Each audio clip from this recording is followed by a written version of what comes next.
Hey guys, I'm Brent Rose, writer and observant antelope, and today we're testing out the brand new Hero5 Black and Hero5 Session.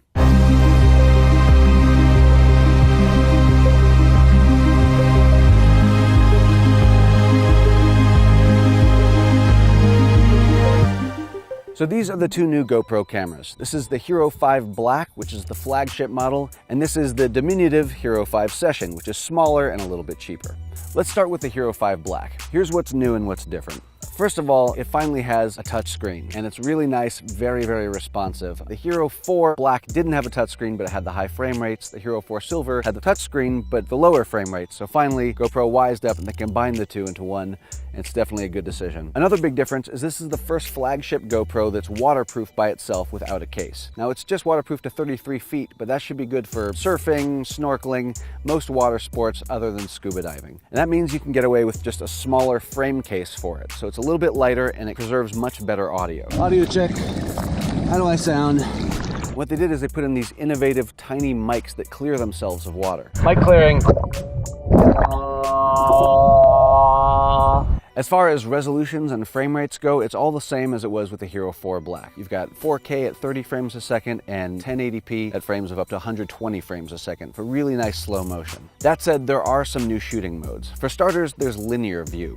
Now, you know how GoPro has that kind of classic fisheye warped point of view? Well, linear mode crops 10% of the edges away and gives you a very, very straight, very flat look. It does a great job and it looks really good. It's just not quite as wide as you're used to from a GoPro. So if you need that extra wide look, leave that off. There's also a new option for stabilized video. Now, same thing holds, it crops about 10% off the edges, but it does make it a much smoother shot. It's not perfect, but it is an improvement. So if something is really, really shaky, it might be worth turning it on.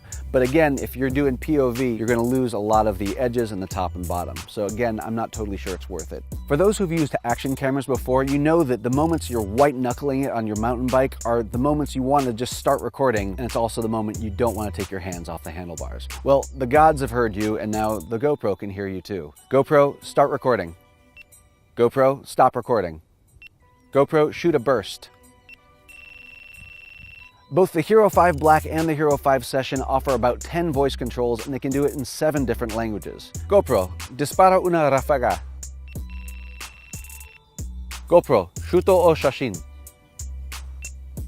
International gangster. In a first for GoPro, the Hero5 Black now supports RAW photos. This gives you way more flexibility over things like exposure, color, and detail when you're editing later. There's also an option for RAW audio, which, when enabled, records a separate, higher fidelity WAV file. You can also choose to have wind filters added to it automatically. It's not night and day, but it's an improvement. This is an audio test, first just using the regular track. Now we're going to switch over to the WAV track. How do I sound now? Does it sound better, richer, fuller? Hopefully. One big physical difference you'll notice from all previous GoPros is there's no more power button up front.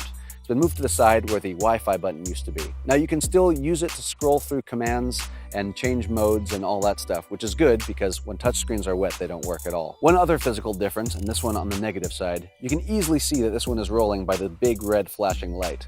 Up here, this one's rolling too, but it's almost impossible to see. This is really tough in bright sunlight and it's definite miss.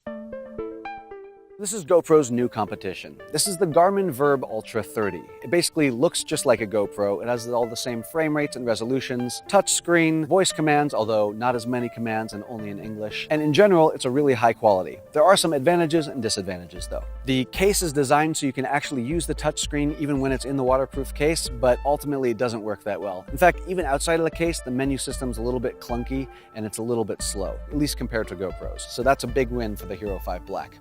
The Garmin also has Bluetooth and ANT+ radios, so it can connect to a whole slew of external accessories like heart rate monitors, bicycle power meters, so that's definitely a win for the Garmin. Let's compare image quality. This was shot at 1080-60. The colors are definitely better on the GoPro. For some reason, the Garmin makes it look like I had a bad sunburn. Now let's pause it right here. Look how much sharper the GoPro is. It's much easier to see the creases and writing on my wetsuit, the rugged yet refined stubble on my chin, and even the definition in the mountains behind me. Now, backlighting is one of the tougher challenges for smaller cameras like these. This was shot at 2.7K 24, and it's an even clearer win for the GoPro. The dynamic range is just vastly superior, and you can see more detail in my face and in the background behind me. The Garmin's image looks extremely soft here. What's really surprising is that all of that is flipped when it comes to shooting in 4K. Suddenly, it's the Garmin that handily beats the GoPro in sharpness. Further, GoPro's colors become way less accurate, skewing toward pastel. I have no idea why this happens. Now, personally, when I shoot action, I use 1080p almost exclusively, so I'd still lean toward the GoPro. But if you actually think you might shoot more 4K than 1080, then these are big points for the Garmin. In low light, the Garmin is brighter, but it also has a lot more digital noise, which I find to be distracting. The GoPro is slightly dimmer, but the smoothness of the image is more pleasing to the eye. Both cameras are capable of shooting 1080p at 120 frames a second. So if your final mix is going to be 24 frames per second, that means you can get buttery smooth 20% slow motion. Both cameras do a good job, but detail is slightly better with the Garmin, while color is slightly better with the GoPro. Let's call it a toss-up. Audio test, 1, 2, everything outside of their respective cases. High notes, low notes. Audio test, 1, 2, everything outside of their respective cases.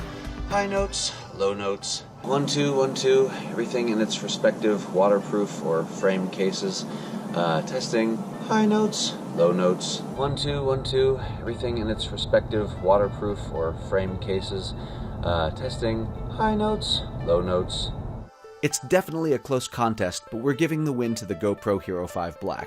In most cases, the image looked a little better, audio is definitely better, especially for water sports, and the GoPro is just much easier to use. We wish it could do the same intricate sensor data overlays like Garmin can, but hopefully at least some of that is coming soon. So let's talk about the Hero5 session. This is GoPro's tiny little cube of a camera. It's light, it's really easy to mount.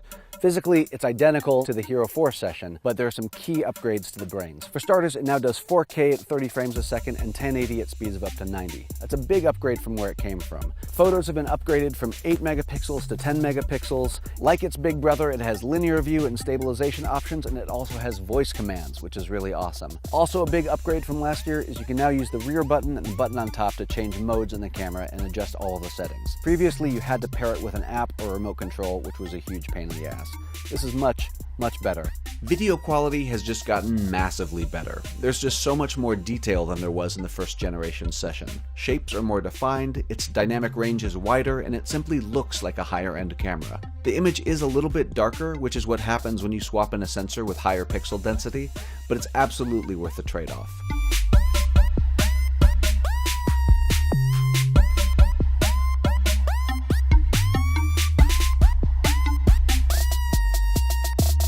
Audio test, 1, 2, everything outside of their respective cases. Audio test, 1, 2, everything outside of their respective cases. Lastly, being able to crank the frame rate up to 90 at 1080p means you can get much smoother slow motion compared to the Hero4 session, which is stuck at 60. It's not as fast as the higher end cameras, but it's a noticeable improvement. Overall, it just looks so much better. So what did we learn here today? Well, if you watched our Hero4 session review a year ago, you'll know that we loved the size and form factor. We just didn't like the resolution or the usability. And we're happy to say that a year later, they fixed almost all of those problems with the Hero5 session. Coming in at $300, it's actually a really good deal for a really small camera. So if you need something small and easily mountable, this may be a good thing to look at. But if you want our pick for the #1 action camera, we're gonna have to go with the Hero5 Black. The Verb comes close in a lot of ways, but for overall ease of use, durability, and image quality, we think the GoPro Hero5 just can't be beat. It's very flexible, and it's going to work with GoPro's new Karma drone, which we'll be showing you in a video very soon. But what do you think? Let us know in the comments below. Subscribe to Wired if you haven't already. And with all that being said, there's only one thing left to do.